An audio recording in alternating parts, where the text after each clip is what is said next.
Once upon a time, in a peaceful kingdom surrounded by green hills and quiet rivers, there lived a wise and humble king. Every morning, just before sunrise, the king walked to a beautiful temple that stood at the heart of his kingdom. The temple was so stunning that travelers from faraway places came just to see it. Inside the temple, the king prayed with deep devotion. He bowed his head and thanked God for guiding him through each new day. But every time he stepped down the long stone stairs, he saw the same scene. On the left side of the stairs sat a gentle, quiet beggar. Every morning he whispered softly, "God, you have given the king so much. Please bless me too, even if it is just a little." On the right side sat a very different man. Bold, confident, always demanding. He would look straight at the king and say, "O mighty king, God has blessed you with great wealth. Share some of it with me." Day after day, the king listened to their words. One trusted in God, the other trusted only in the king.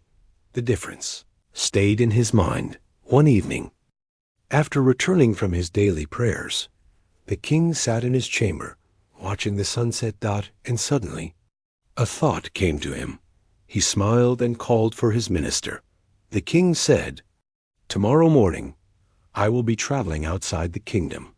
While I am gone, help the beggar who always asks me for help. Prepare a bowl of sweet rice pudding. Hide several gold coins at the bottom. Give it to him in my name. If he receives it, his life will change forever." The minister loved the idea. That night he carefully cooked the sweet pudding, letting its warm aroma fill the kitchen. Then he placed shiny gold coins at the bottom of the bowl and covered them completely. The next morning, with the king away, the minister walked to the temple steps. He approached the right side beggar and spoke kindly. "You always say, 'O king, please help me.' Today the king himself has sent this bowl of sweet pudding for you." The beggar's face lit up with pride. He laughed loudly and said, "I knew it. The king finally noticed me." He started eating the pudding greedily, scooping large bites into his mouth. He looked at the other beggar and mocked him. "Hey, brother, look at this. This is what royal food tastes like. You will never know anything this sweet." Halfway through the bowl, he felt full, or maybe he simply got bored. He pushed the bowl toward the quiet beggar and said arrogantly, "Here, take the rest. You probably never get to taste food like this. Consider it a gift from me." The humble beggar smiled gently. He took the bowl and said softly, "Thank you. I will eat it later."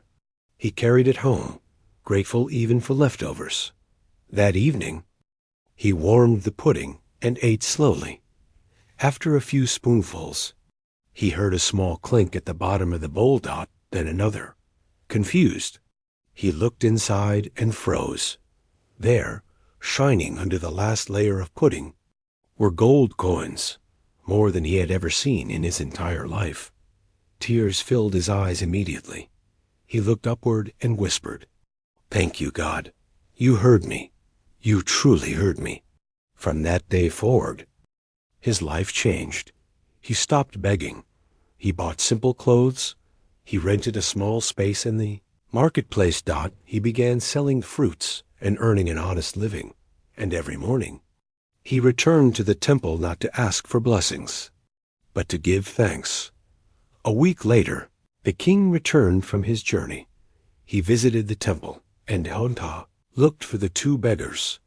He was surprised. The man who always prayed to God was now standing inside the temple with joy on his face, but the man who always asked him for help was still sitting in the same place, holding out the same bowl, still begging. The king walked toward him. "My friend," the king said softly, "I sent a gift for you. Why are you still sitting here?" The beggar frowned and replied, "A gift? I never received anything." The king sighed. He said, "You always said, 'O king, help me.' But the other man always said, 'O God, bless me. I sent a blessing for you, but you threw it away without even looking. The gift found its way to the one who trusted in God." The king placed a hand on the man's shoulder and continued, "When God chooses to bless someone, nothing can stop it. And when something is not meant for you, no person on earth can give it to you. Have faith in his timing, not in people, because what is truly yours will always reach you, no matter how many twists life takes." With those words, the king walked away, and the right side beggar finally understood something he had ignored his entire life. Blessings don't miss their destination. They always find the person they are meant for.